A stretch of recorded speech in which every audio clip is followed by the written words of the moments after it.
concepción de Estado. Para hablar sobre este tema, en el desarrollo vamos a empezar por analizar las doctrinas imperantes en el continente europeo a partir del Tratado de Westfalia, que pone término a la Guerra de los 30 años en 1648. Digo esto porque sustancialmente no hay un concepto en la ciencia política ni desde el punto de vista antropológico unívoco con el concepto de nación.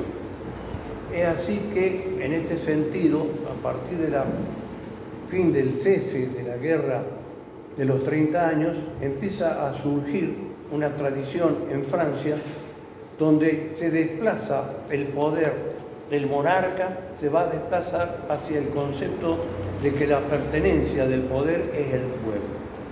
Esa es la tradición francesa, a la cual aparece también una construcción o una tradición germana, en donde la cual la tradición hace sostener que la pertenencia del poder no es a un pueblo común, sino que es a un pueblo que se encuentra vinculado por razones de etnia, de sangre, de lengua, folclore y tradiciones comunes.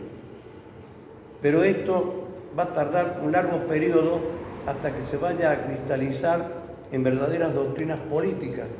Y eso va a acaecer en el siglo XVII al siglo XVIII, donde va a aparecer, por un lado, la teoría del pacto social a través de la doctrina francesa, que es la que se va a desparramar hacia los 4 puntos cardinales.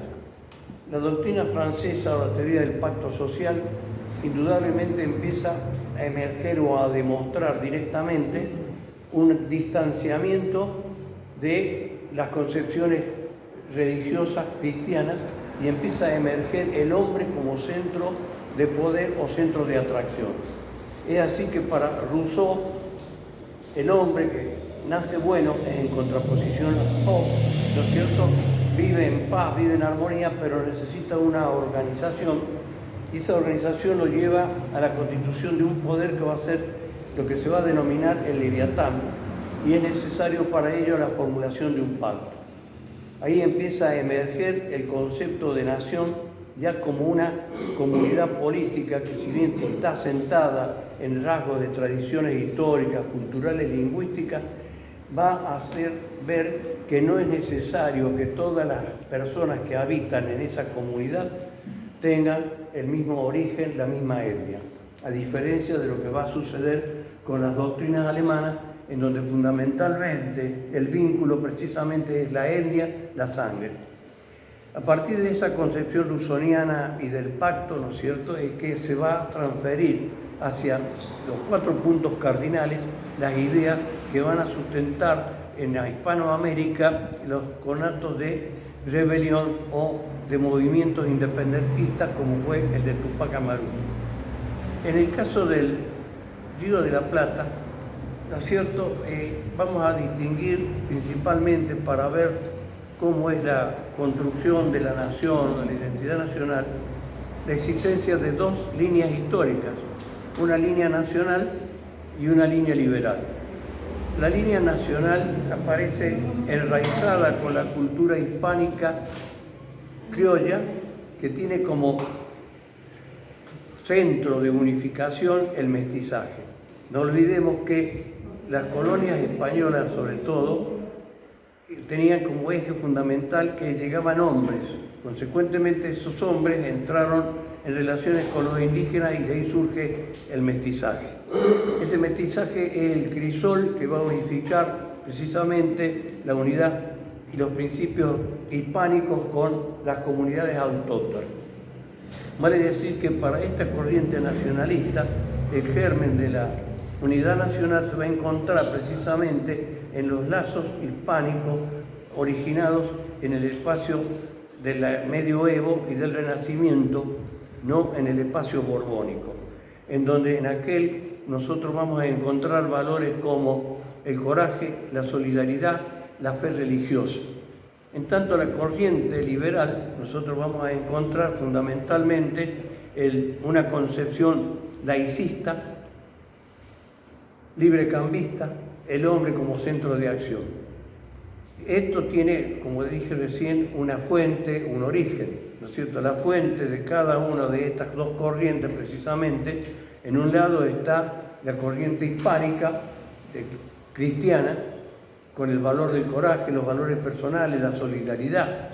Un representante típico de esto sería la figura del Quijote de la Mancha.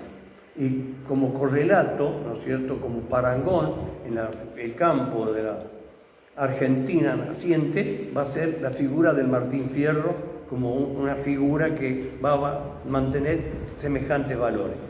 En tanto, como dije, la corriente liberal, ¿no es cierto?, se responde con los conceptos de Rousseau, del hombre como centro fundamental, laicista, y con el pensamiento económico libre cambista, y con una administración o gobierno central. Estas dos corrientes se van a ir manteniendo durante todo el periodo de vida argentino, a diferencia de lo que va a acaecer con lo que pasa en la Revolución de Estados Unidos. En la Revolución estadounidense, lamentablemente, sino puntualmente, y algo muy importante y trascendente, es que se logra el triunfo de una corriente sobre otra. El norte sobre el sur va a predominar y de ahí en más van a marchar unidos en ese concepto de nación bajo la fe de Dios. En cambio, acá, en la República Unida del Río de la Plata, se va a mantener esa dicotomía permanentemente hasta hoy en día, ¿no es cierto? Empieza con morenistas, saavedristas, unitarios, federales, interior contra nación, Irigoyen, conservadores, peronistas, antiperonistas, y seguimos con la historia sin encontrar un crisol o una forma de unificar. No hubo una corriente que se lograra imponer a la otra, sino que seguimos en esa diáspora y en ese constante y apasionado, lucha de opiniones y de ideas. Nadie tan apasionado como el pueblo argentino para discutir políticamente y mantener fogosamente su ideario político, que indudablemente no ha contribuido a una nación unificada y que pueda caminar tranquilamente en el proceso histórico del futuro. De ahí nosotros vamos a advertir cómo va evolucionando y cómo va emergiendo, cómo surge este proceso de nación, este proceso que va a generar la identidad nacional argentina. Vamos a comenzar por verlo en la razonada, o mejor dicho, en la Revolución o en las invasiones inglesas de 1806 y 1807, donde por un lado vamos a ver a los peninsulares, a los españoles, que se someten tranquilamente al poder o a las nuevas ideas del Imperio Británico con las modas del librecambismo, y por otro lado lo que va a surgir con los criollos a través de Cornelio Saavedra manejando el regimiento. En este concepto, el regimiento de patricios que va a plantear precisamente lo que va a ser el primer manifiesto o la primera expresión de algo que va a emerger a posteriori, y que es la conciencia nacional, y que se va a sustentar en los criollos, en los morenos y en los pardos, y que van a ser los que van a triunfar. Ahí empieza a surgir, ¿no es cierto?, la conciencia de los habitantes del reinado del Río de la Plata, la concepción de poder ser autónomos. Ellos se va a conformar indudablemente luego de acaecido la invasión napoleónica a España, con la caída del rey Fernando VII y las llegadas de información en 1810 de esa caída y de la asunción por parte de la Junta de Sevilla del gobierno. Ahí empiezan a surgir indudablemente dos corrientes dentro de los criollos. Una corriente de los criollos en ese contexto se va a sentir imbuida por los pensamientos liberales, por los pensamientos del pacto social, por las ideas de la retroversión, pero fundamentalmente va a ser también el hombre centro y va a ser laicista. En tanto, otra corriente de criollos, ¿no es cierto?, liderados por Cornelio Saavedra, si bien va a adherir al pacto, lo que va a sostener también es, sin prescindencia de ello, ¿no es cierto?, es que a ese pacto van a llegar no por la voluntad solo de las personas, sino por la dependencia o por el origen en Dios, que es el que le ha delegado a los pueblos. La primera teoría, ¿no es cierto?, la primera concepción de los criollos se asienta indudablemente en la concepción rusoniana, en el pacto de Rousseau, en el libre cambio, y tanto la otra se va a asentar indudablemente, ¿no es cierto?, en la autoridad o poder que emerge de Dios a partir del teólogo Facundo Suárez. Estas dos corrientes de criollos son las que van a suscitar, ¿no es cierto?, la primera convocatoria a un cabildo abierto, porque van a sostener ambas de común acuerdo que caído el monarca, caído el rey, ¿no es cierto?, se va a generar lo que se llama la teoría de la subrogación, para algunos también la teoría contractualista.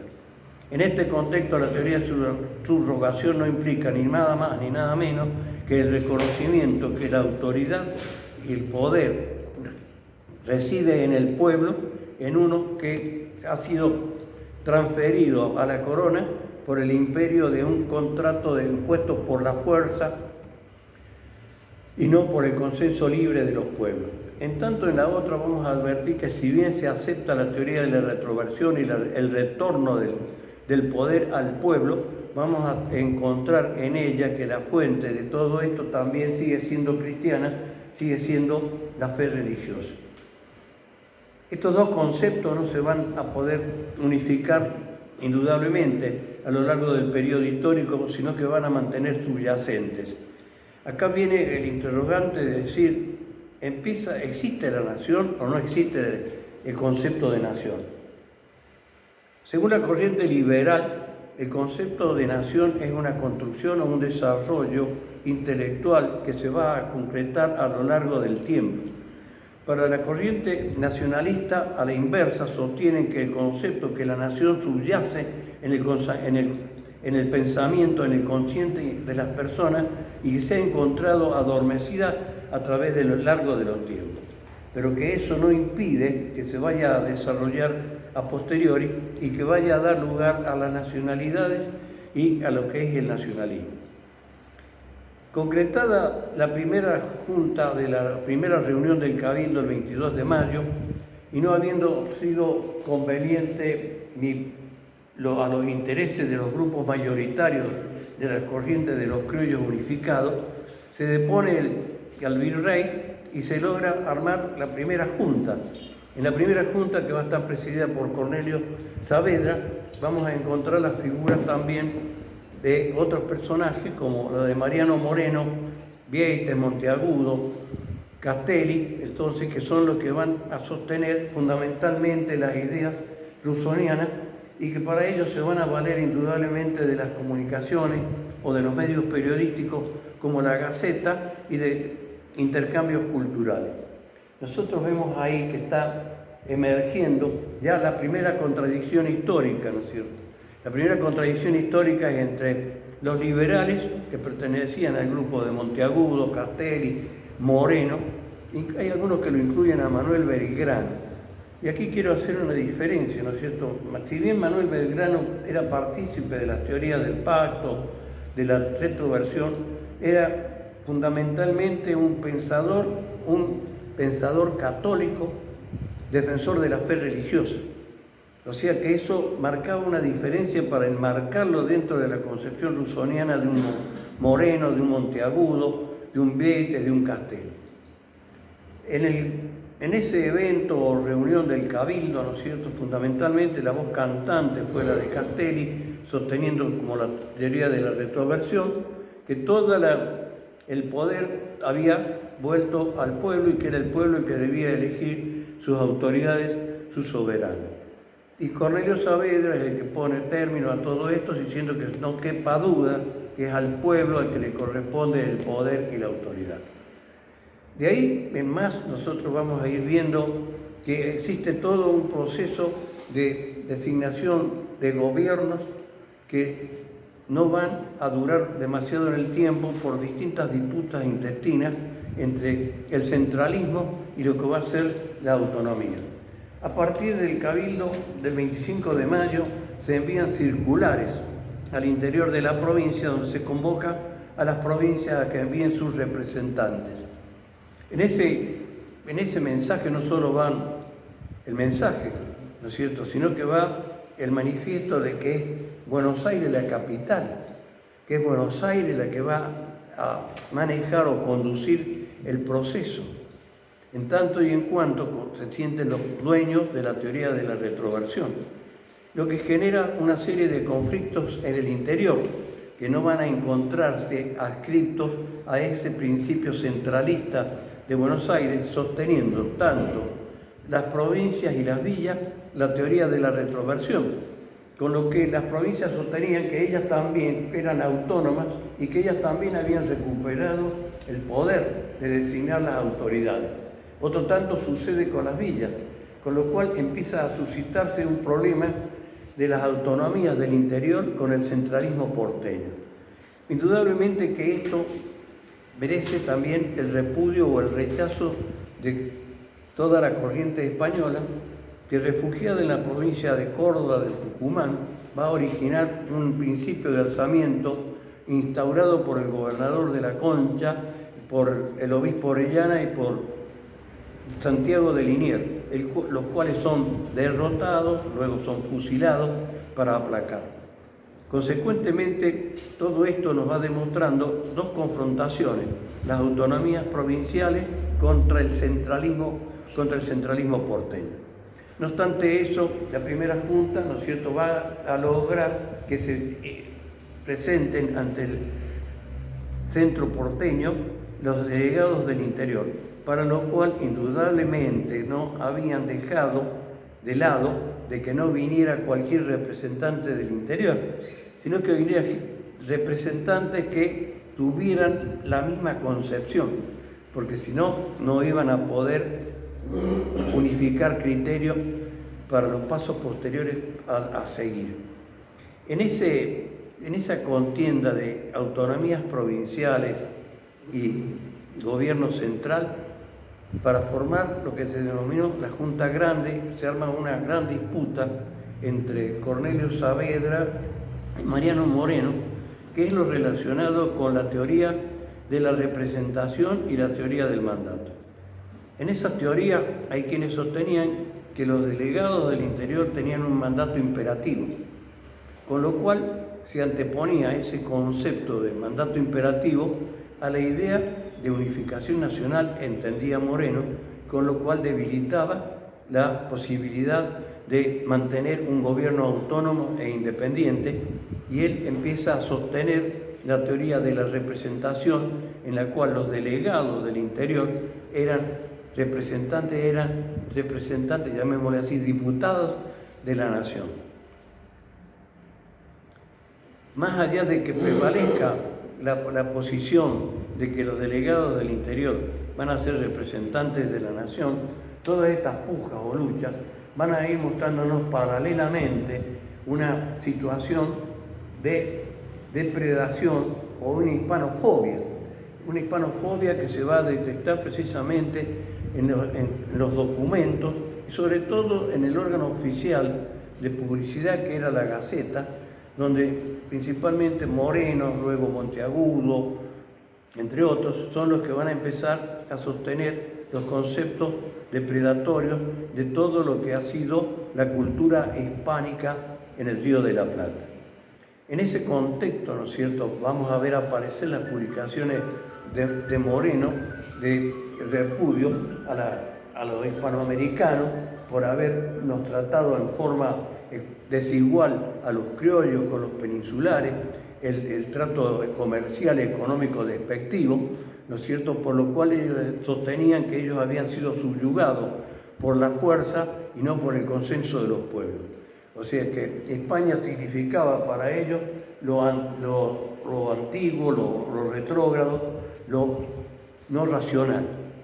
A esa posición se enfrenta el Dian Funes, ¿no es cierto?, que si bien reconoce la existencia de un pacto, lo habla como un pacto de los pueblos con consentimiento y con libertad con el monarca español, por el cual le han transferido y le han dado la autoridad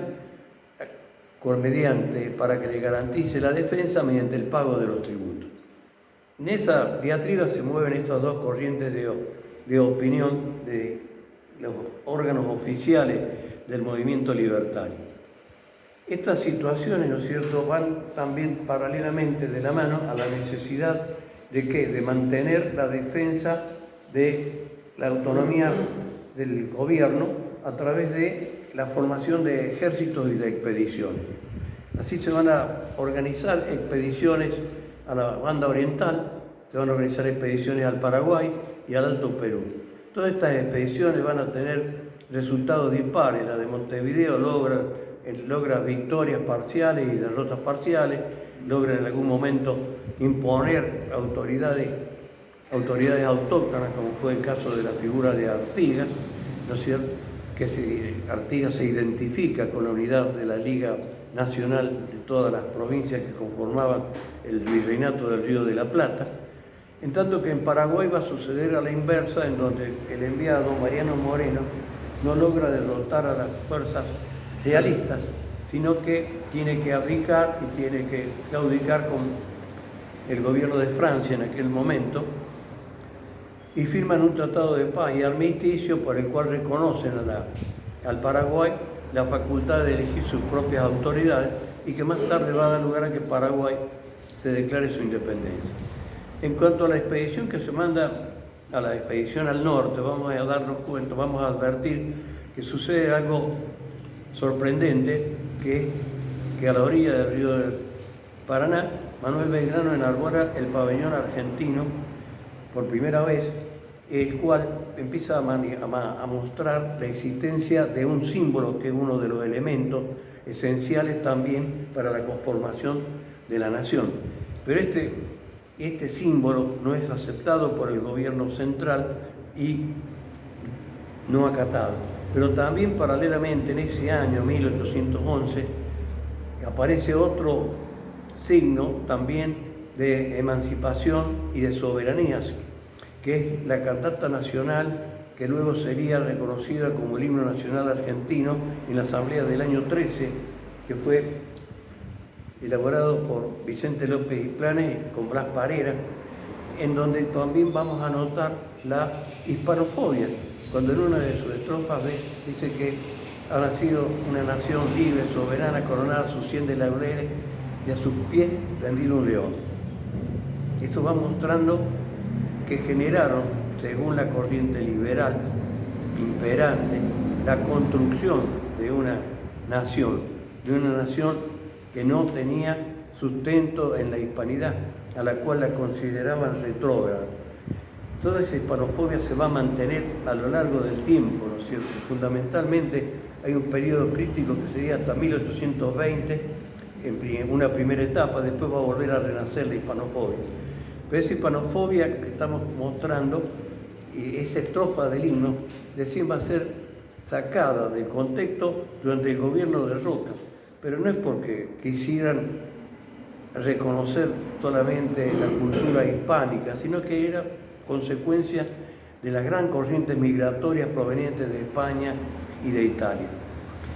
Retornándonos un poco a este tema, Belgrano va a iniciar toda la campaña expedicionaria al norte y va a contravenir las órdenes de volver para defenderla a Buenos Aires de los ataques hispánicos provenientes de las fuerzas navales, y decide continuar hacia el norte, en donde va a tener la batalla de Tucumán, que algunos historiadores la consideran uno de los hitos históricos fundamentales para el desarrollo de la nación argentina.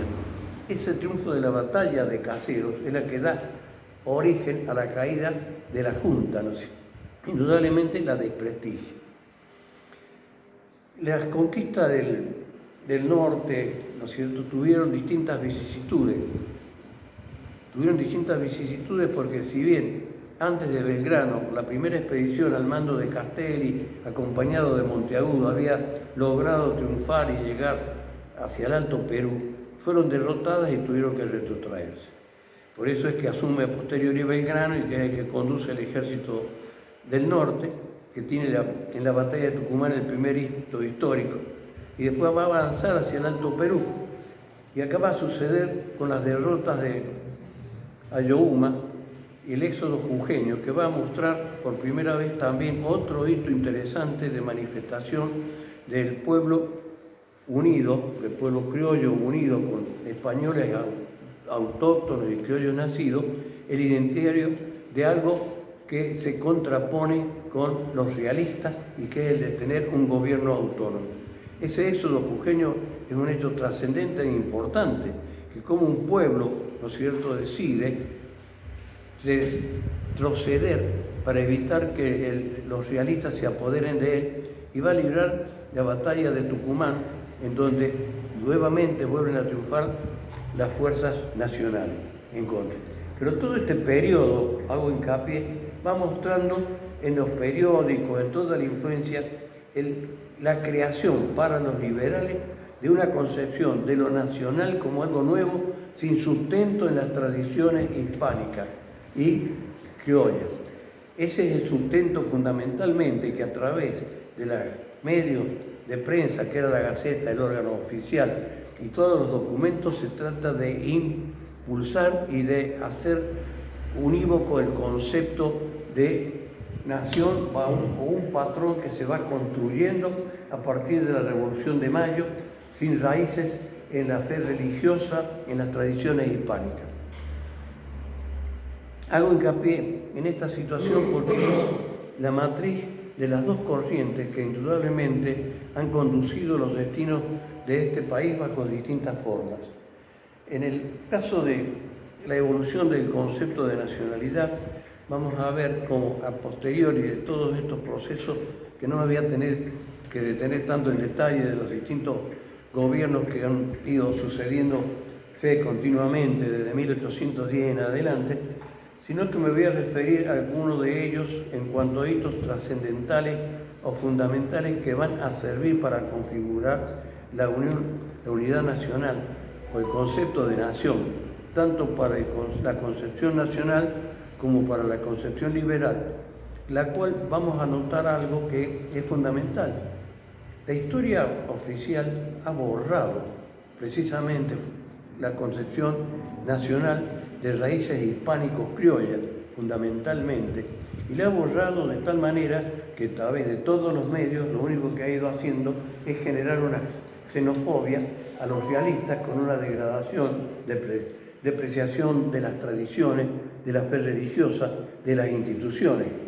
En este tema de las instituciones no es casual la crítica de Mariano Moreno al Consejo de Indias, ¿no es cierto? Al Código de Indias, en referencia a que no representaba ni más ni menos que la esclavitud de las personas, el subyugar y el someter a los criollos a una situación de inferioridad y de desigualdad con respecto a los peninsulares. Todo ello sostiene fundamentalmente la ausencia de una corriente cultural hispánica, que es la que se sostiene a través de los movimientos de los criollos autonomistas, y fundamentalmente emerge en una figura como es la de Artigas. Artigas fundamentalmente va a representar, ¿no es cierto?, las primeras montoneras, va a representar en primer lugar las manifestaciones expresas de las autonomías referidas con sustento en la cultura hispánica, la fe religiosa, la idea de federación, que va a ser representativa de lo que se entiende por la autonomía y la libertad.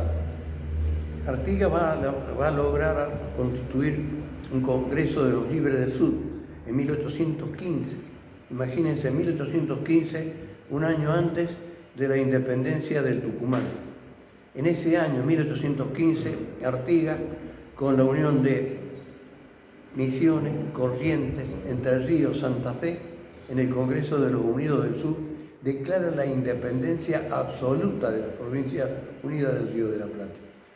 Él tiene una concepción geográfica de la nación, de la nación emergente del Virreinato del Río de la Plata, que se extiende tanto a Montevideo como a Paraguay, como a Bolivia, como parte del Perú. O sea, hay una concepción geográfica muy amplia en su pensamiento territorial, donde se debía extender y sostener la soberanía.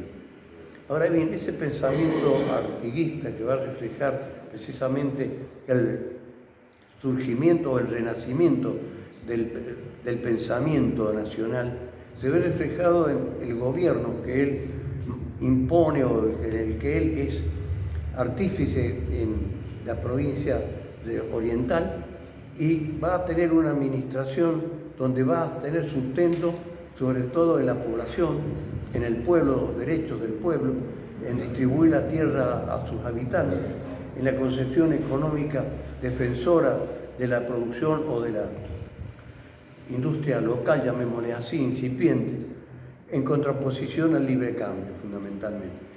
Pero Artigas no solo va a significar eso, sino que representa todo este concepto de cultura hispano-criolla en contraposición a la librecambista, lo cual le va a generar inconvenientes serios, porque los realistas, por imperio o por jugadas políticas, ¿no es cierto?, desde Brasil, va a sufrir los embates que lo van a llevar a ser derrotado porque no obtiene apoyo de Buenos Aires. Buenos Aires deja de lado el apoyo a Artigas, lo cual Artigas lucha indudablemente desde el interior, pero termina siendo vencido, derrotado, se retrotrae hacia el interior del país, sobre todo en el litoral, en el apoyo de Francisco Ramírez, quien lamentablemente más tarde, ¿no es cierto?, va a dejar de lado el pensamiento autonomista nacional y va a derrotar a Artigas y va a lograr el exilio de Artigas, que va hacia Paraguay, donde va a morir hacia 1850. Pero es aquí que ese inicio de las montoneras como concepción hispánica, criolla, con la génesis del mestizaje, ¿no es cierto?, va a ser sostenido a posteriori, ¿no es cierto?, por algunos sectores independentistas, autonomistas del interior, que la historia oficial le va a llamar a los caudillos despectivamente, ¿no es cierto?, tratándolos de gente de bajo nivel cultural, como que generaron indudablemente, sí es cierto, gobiernos autócratas, pero esos gobiernos autócratas en las provincias en que ellos estuvieron no fueron sino una manifestación de gobiernos populares en donde existía la defensa de las costumbres religiosas, la defensa de las artesanías, la defensa de las producciones locales frente al librecambismo.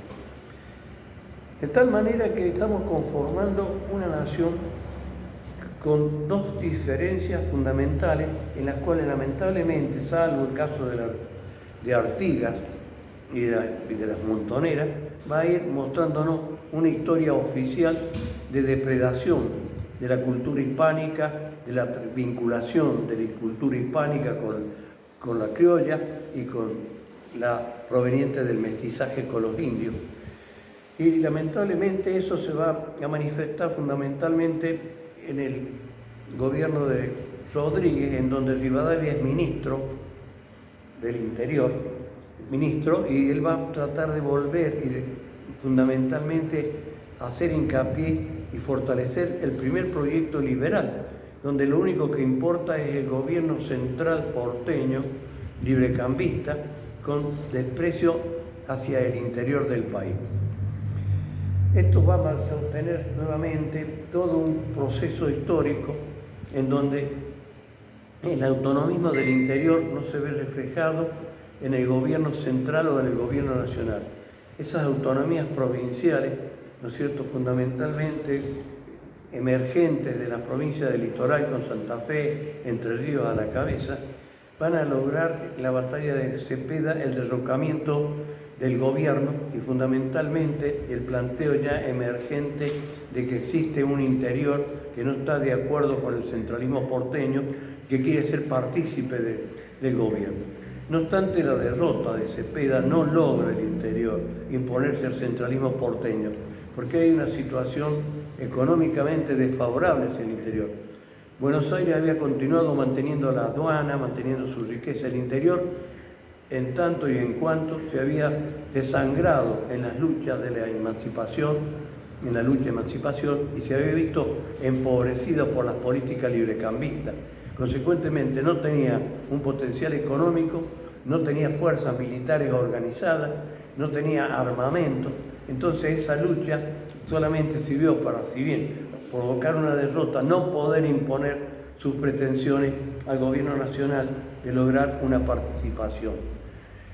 A partir de ahí se van a suscitar una serie de gobiernos en los cuales va a volver nuevamente nuestro querido Rivadavia y su iluminismo hacia 1826, donde va a lograr nuevamente restablecer el predicamento liberal, constituir una central unitaria que es Buenos Aires, con desprecio hacia el interior, donde no tiene representación ni participación las corrientes del interior.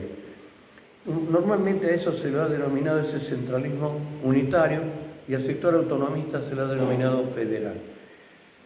En realidad es centralismo y autonomía.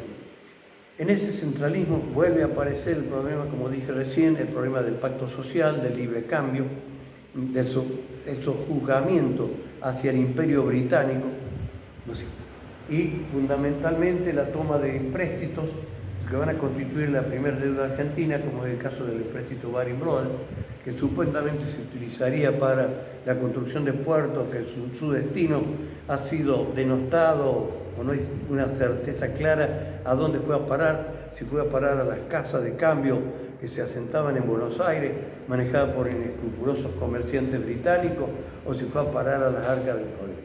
Es un destino que realmente no tiene precisión en cuanto a dónde fue dirigido.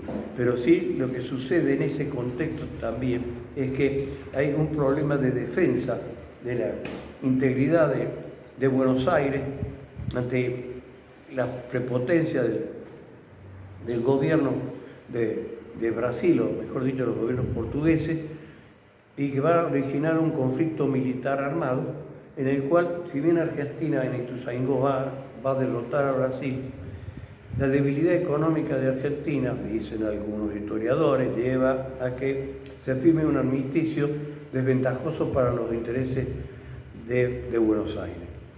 Todo esto va a originar esa caída, esa derrota diplomática de Rivadavia, va a originar la caída de Rivadavia.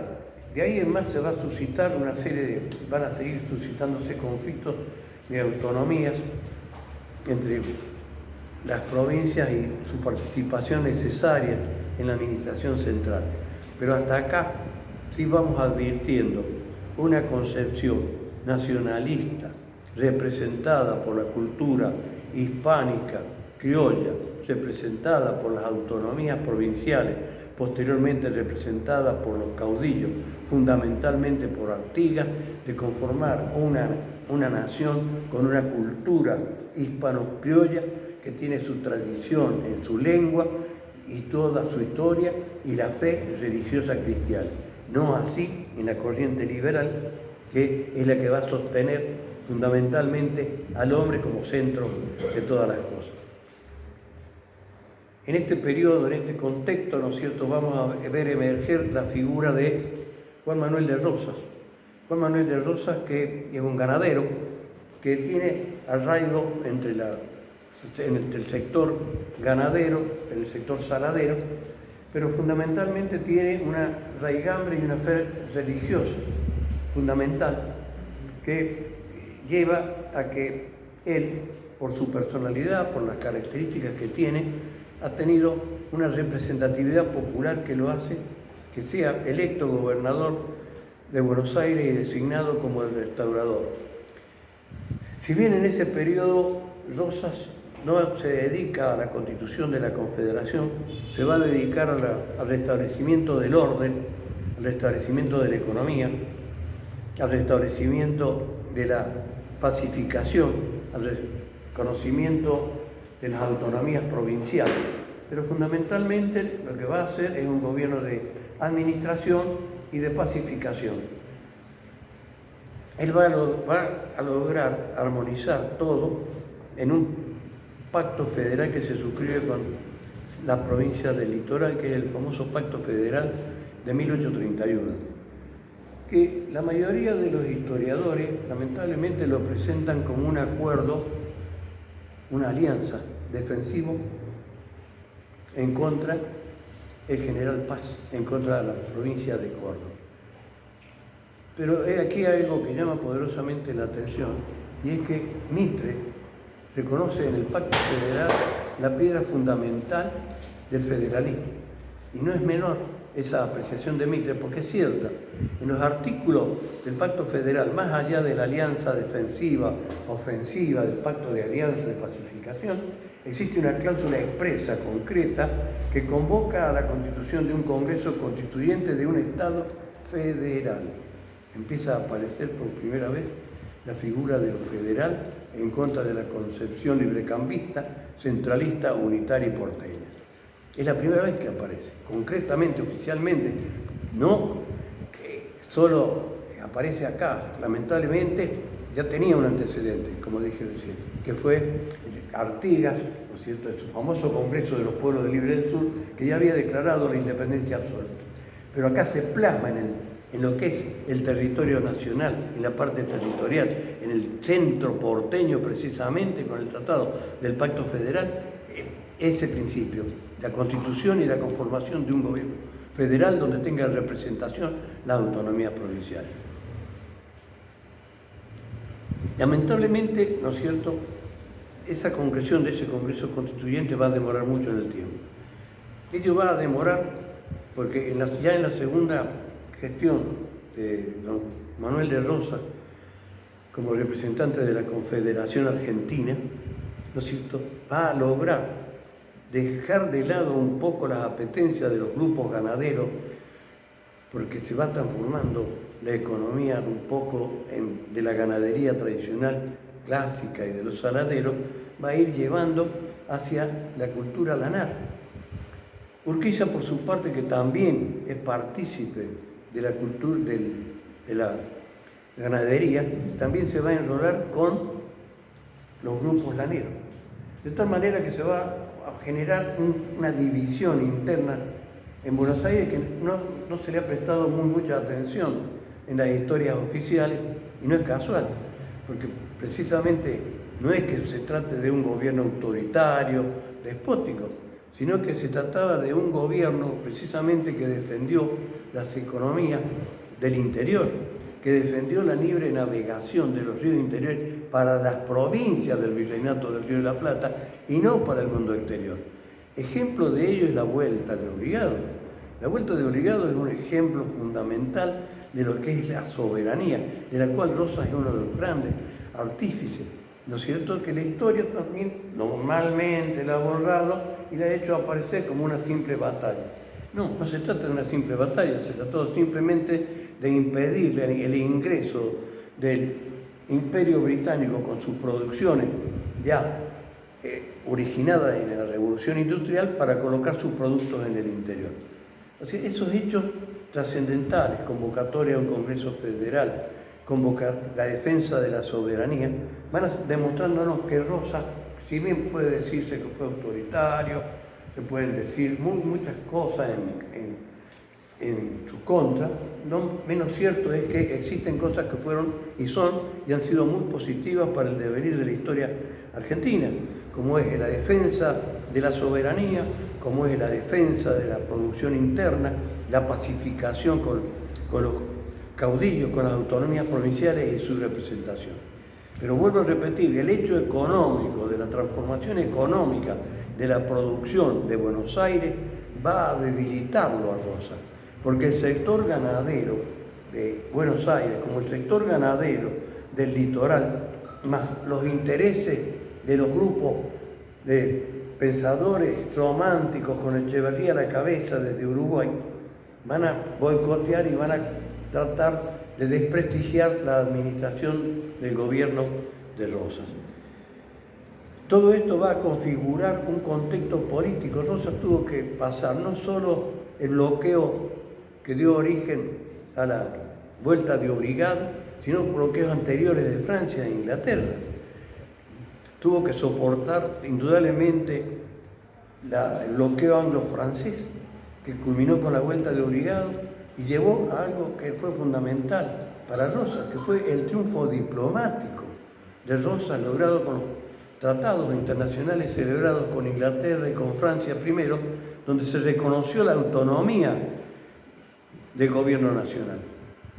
Entonces esos hechos fundamentales son los que prestigiaron a este Rosas, denigrado por parte de la historia y reconocidos por San Martín. Pero lamentablemente todo se borra en esta historia. ¿Y se borra por qué? Y se borra porque los sectores dominantes económicos han sido los que van imponiendo una cultura totalmente distinta a esa cultura hispánica criolla.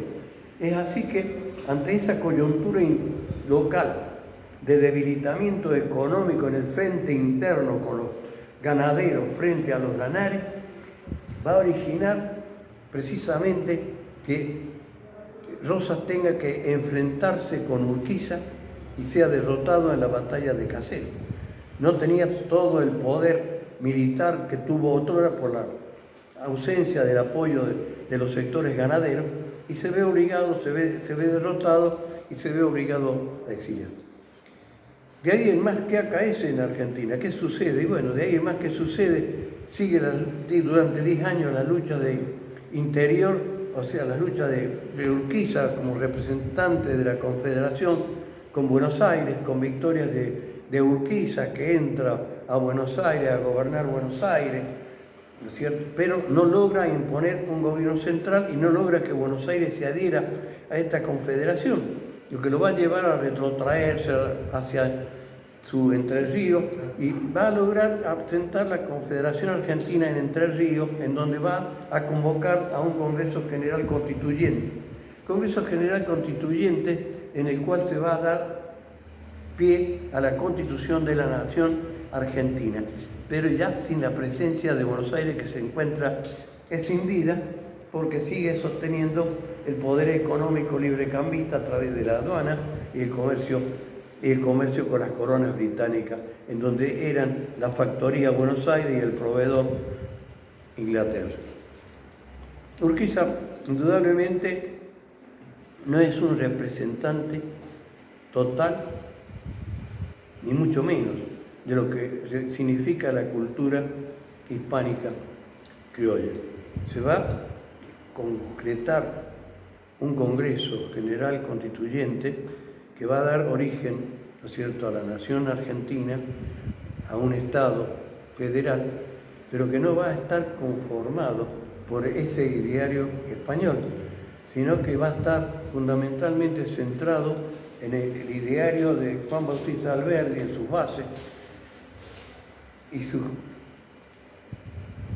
y los pensadores como Sarmiento, Civilización y Barbarie, todos pensamientos anti-españoles, una xenofobia infernal, de desprestigio de lo autóctono, de considerarlo la cultura retardataria, antiprogreso, antidesarrollo. También lo afectan en el campo educativo, en el campo religioso. Todo eso es lo que va a ser la fuente de inspiración.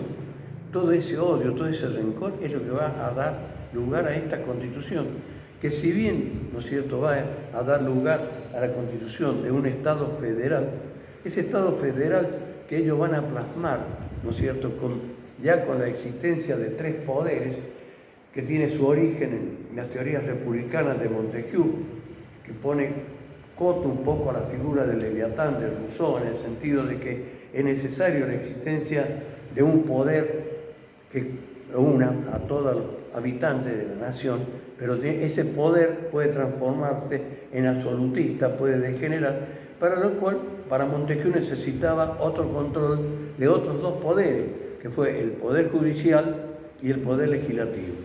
Poderes que debían ser autónomos e independientes entre sí. Ni el poder ejecutivo podía entremeterse en el legislativo, ni el legislativo en el ejecutivo, ni el judicial en el legislativo, ni el legislativo en el judicial, viceversa. Ningún poder podía entrometerse entre los otros. De manera tal que este sistema republicano iba a servir de control del poder absolutista e iba a generar la posibilidad del desarrollo de la nación en forma armónica. Porque si bien un hombre podía ser un iluminado, tarde o temprano podían transformarse en un ser despótico, dueño de todo el poder.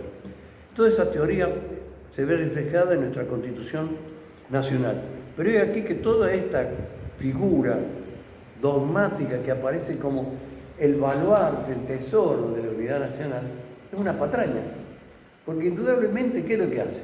Normativamente sí hemos constituido el Estado federal. Pero ¿qué es lo que hace? Por medio de la coacción, por medio de la fuerza, porque ya tenían el ejército en su poder, ¿qué va a imponerle a las provincias? Le va a imponer tanto los gobernadores como los representantes al Congreso de la Nación. De manera que esos representantes de la Nación no van a ser representantes de las autonomías provinciales, sino que van a ser representantes del ideario liberal. De tal manera que de ahí en adelante vamos a ir viendo cómo se van a suceder gobiernos y legislaturas que lo único que van a hacer, van a tener divergencias de matices, van a opinar dentro de la misma corriente liberal, a lo mejor desde una óptica o de otra óptica, pero va a desaparecer realmente el contexto nacional y popular de las autonomías, de las regiones provinciales, que ya se había sostenido a través de la Montonera, a través de los caudillos, a través de Artigas. Y aquí va a generarse todo un desarrollo histórico, político, cultural de un gobierno de élites, ¿no es cierto?, que va a tener fundamentalmente, ya tenía en Rivadavia el arquitecto, en Mitre el constructor, y en Roca va a tener el conductor ideal. ¿Por qué? Porque Roca emerge con la conquista del sur, con la Patagonia, como un representante del interior. Grave error del interior, de las autonomías provinciales, porque Roca, cuando asume, indudablemente, se va a aliar con esos grupos de intereses portuarios, se va a aliar con Buenos Aires y va a desconocer al interior. Y todo su gobierno de élite, con los representantes convergentes de la misma élite, que consideraban y despreciaban al criollo como vago, como inculto, como atrasado, forman precisamente lo que van a llamar algunos sectores la época gloriosa de la generación del 80. Y no van a hacer nada más que borrar la verdadera historia de cómo es que va a surgir, cómo es que vive el resto de las autonomías provinciales. En esa época, ya con Mitre a la cabeza, ¿qué se había originado? Se había originado todos los emprendimientos ferroviarios, toda una serie de emprendimientos que lo único que hacían era sacar los productos, las materias primas del interior, colocarlas en el puerto para que se las llevara a Inglaterra. Quien tenía la concesión de los ferrocarriles, quien daba los préstamos precisamente era la colonia británica, con sujeción a las autonomías provinciales. Con ese libre cambio, ¿qué pasaba con las economías regionales? Fueron destrozadas, quedaron circunscriptas a las artesanías, a cosas muy primitivas, a una desocupación inmersa, y aparte excluidos de la voluntad de elegir las autoridades que los iban a gobernar, que iban a conducir sus destinos. O sea que se suceden así todos los gobiernos a partir de Roca, que se van implementando todas estas políticas librecambistas, y hay algo que advierten ya fundamentalmente a partir de Sarmiento a la cabeza, que fue la conformación primero del Ejército Nacional. O sea, un ejército poderoso y fuerte, que es el que va a avasallar las autonomías provinciales contrarias a este ideario. Y por otro lado, el tema educativo. En el tema educativo, la ley 1520, ¿no es cierto?, es la que va a denostar el catolicismo, el cristianismo y la fe religiosa de las Provincias Unidas del Río de la Plata, y va a imponer el laicismo, va a imponer a través de la educación un contexto cultural en donde el cual construyen la nación a partir de los personajes o de héroes militares y no comprometidos aparentemente por ellos con la cuestión nacional y con las autonomías. Para ellos aparecen como héroes San Martín, Belgrano, entre otros, y los símbolos, el himno, la bandera, el escudo, pero nada más que símbolos, aparecen como personajes que no han tenido injerencia política y que no ha habido una política y una concepción nativa, originaria, distinta de esta que surge imbuida de Rousseau en adelante. Y bueno, lamentablemente fueron los factores dominantes los que impusieron a través de la cultura, a través de la educación, a través del poder económico, a través de las fuerzas militares, las que van imponiendo la sujeción de gobierno hasta 1900, XVI, en los cuales el patrimonio cultural era fundamentalmente pro-británico, ¿no es cierto?, librecambista y verdaderamente no nacional. ¿Por qué? Porque faltaba la representatividad popular de las autonomías, de las provincias en el gobierno nacional. ¿Qué es lo que está sucediendo en el mundo? En el mundo toda esta teoría republicana de los tres poderes también va a encontrarse con la aparición o el surgimiento de otros estamentos sociales que van creciendo, que son los trabajadores. Van surgiendo doctrinas socialistas, van surgiendo doctrinas que van logrando aumentar y potenciar su presencia en el Parlamento. De tal manera que tanto en la Europa continental, en la República, con el gobierno de los ilustrados, empieza a aparecer el segmento popular. Esa cuestión también se va a ver reflejada en la Argentina. Y se va a ver reflejada en la Argentina a partir de las migraciones de 1890. Todas esas corrientes migratorias van a hacer que se constituyan en individuos, en sujetos que van a traer ideologías políticas extrañas y costumbres distintas que se van a sumar a las costumbres autóctonas, pero que van a empezar a reclamar su presencia en el gobierno central. Vamos a tener la Revolución del 90, ¿no es cierto?, con Juárez Celman, que fue supuestamente uno de los integrantes de la generación del 80, que generó una administración totalmente endeudada, totalmente destrozada, y que va a dar lugar a que surja Pellegrini, hombre de Córdoba, ¿no es cierto?, que va a tratar de poner un poco de orden económico en la situación. Pero esas manifestaciones populares, esa corriente migratoria, va a ir obligando, ¿no es cierto?, con su movimiento, con sus revoluciones, no revoluciones, llamémosle azonadas, ¿no es cierto?, que el gobierno centralista empiece a verse resentido políticamente por esa presencia mayoritaria ya. Pero también van a suceder procesos económicos, ¿no es cierto?, esa abundancia, esa riqueza de las élites, de los estancieros, también va a verse seriamente afectada porque en las relaciones internacionales de cambio, ¿no es cierto?, no son las mismas que en su momento, ¿no es cierto? Entonces, ¿qué va a pasar en el frente interno? Indudablemente hay un debilitamiento de esas fuerzas económicas, de esas élites, y va a llevar a que, indudablemente, Roque Sáenz Peña, obligado por todas estas circunstancias, por todos los problemas económicos de la Europa, los problemas internos argentinos de colocar sus productos o recibir los productos extranjeros, se vea obligado ante las azonadas populares a establecer el voto popular, el voto universal, popular y obligatorio. Con este voto universal, popular y obligatorio va a llegar al gobierno de la nación argentina el pueblo. Y el pueblo va a llegar a través de don Hipólito Yrigoyen, o sea, figura representativa de la Unión Cívica Radical. Yo hablo de Hipólito Yrigoyen y no hablo de la Unión Cívica Radical porque es la figura de Hipólito Yrigoyen, hombre imbuido del krausismo, el que indudablemente va a ser el arquetipo que interpreta la esencia del interior inconsciente de la Argentina y las aquiescencias y necesidades de ese pueblo de participar, gobernar y elegir sus autoridades y defender el interior. Y no digo del radicalismo porque en el radicalismo va a aparecer, lamentablemente, más allá de ese gobierno popular, nacional, defensor de las autonomías, defensor de la producción nacional, anti-extranjerizante, defensor de la neutralidad, fundamentalmente pese a lo que las élites pedían, el que representa mejor el pensamiento nacional. Y digo esto porque paralelamente con Yrigoyen surge otra figura. Yrigoyen es el personalismo, es el peludo. O sea, fíjense el paradigma, desprestigio de las élites conservadoras a la figura de Yrigoyen. Eso uno hace un paralelismo y lo ve representado en el gobierno de Perón, lo ve representado en todos los gobiernos que se asientan en bases populares, donde es el trato peyorativo hacia lo popular. Y acá emerge dentro del radicalismo una figura que va a tener su importancia, que es la figura de Alvear. Alvear va a representar el antipersonalismo en el radicalismo.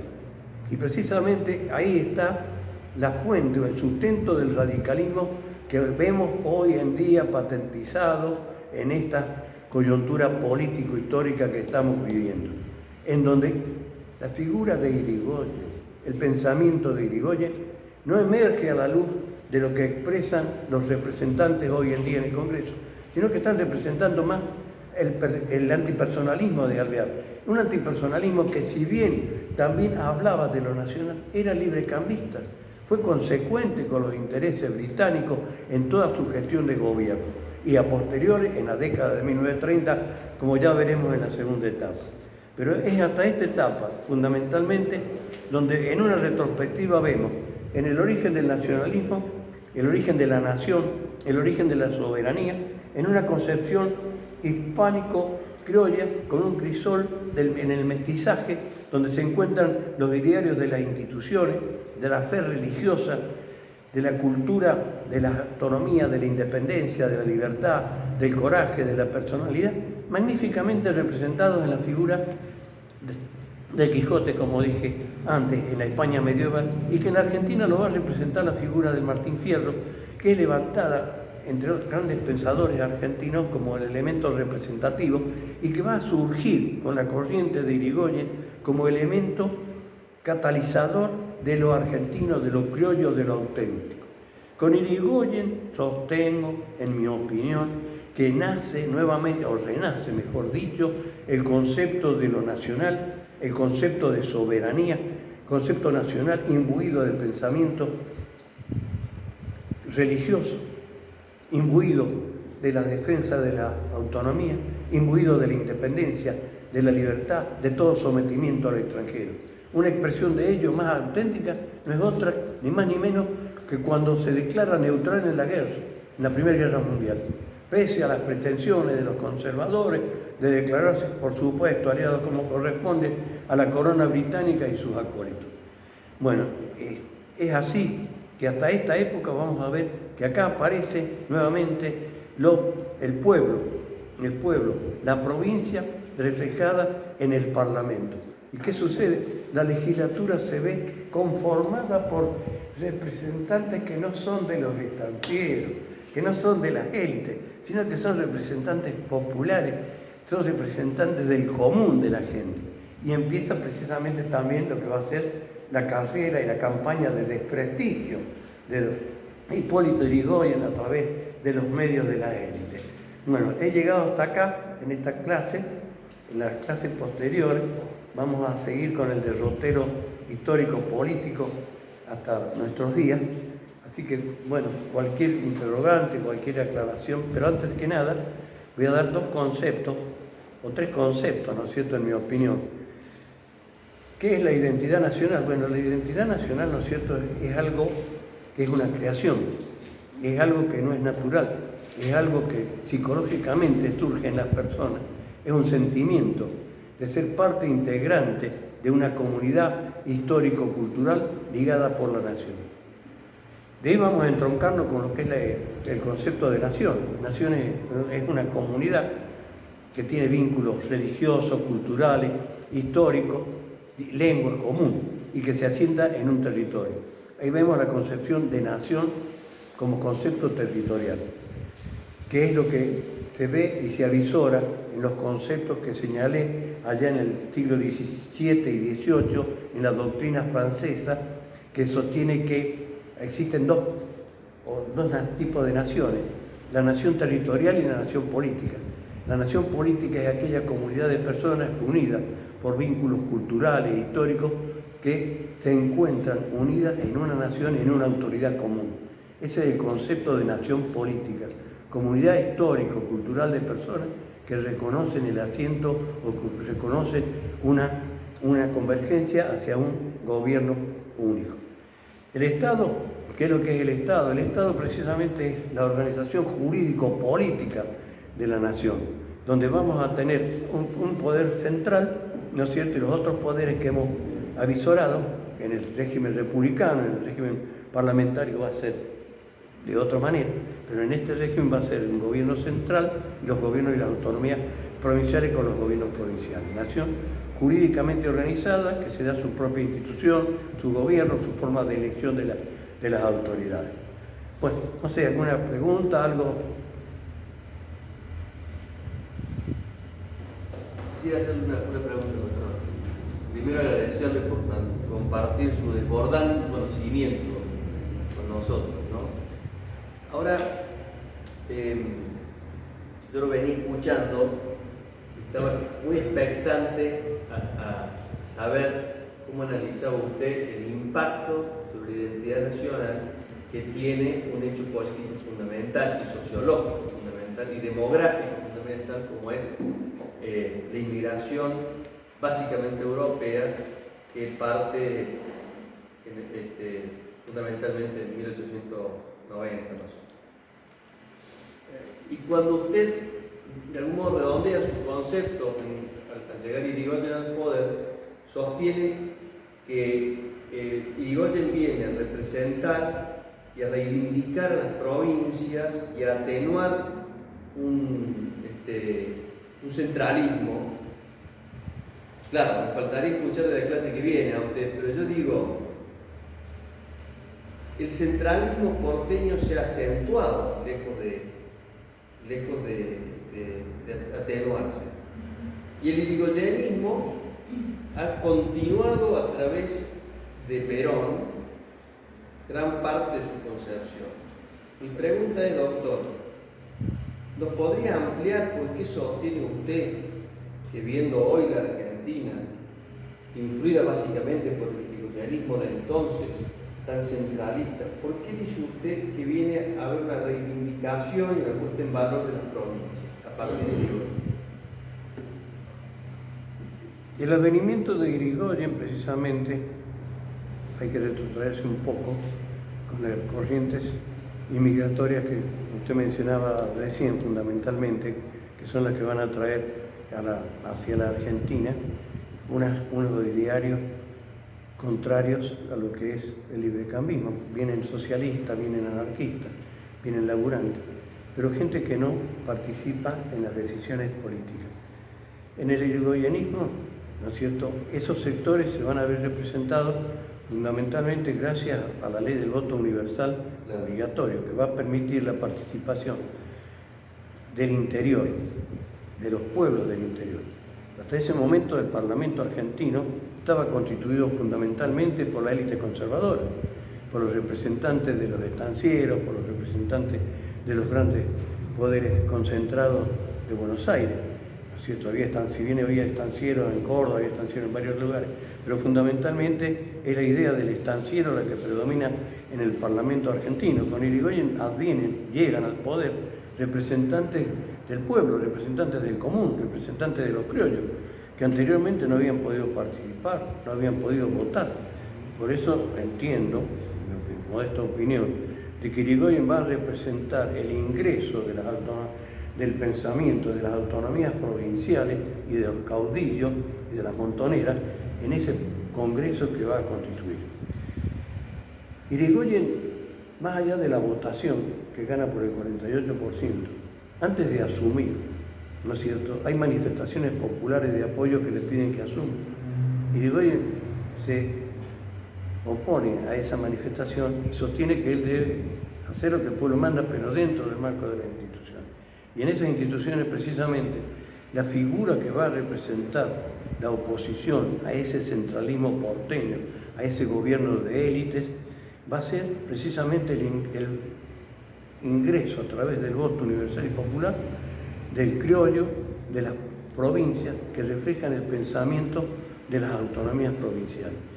Si bien uno puede decir que no todo lo que hizo Irigoyen ha sido una maravilla, ¿no es cierto?, sino que más bien uno puede decir válidamente, sí, que fue el renacimiento de lo popular, de lo nacional, fue la reivindicación de lo popular, ¿no es cierto?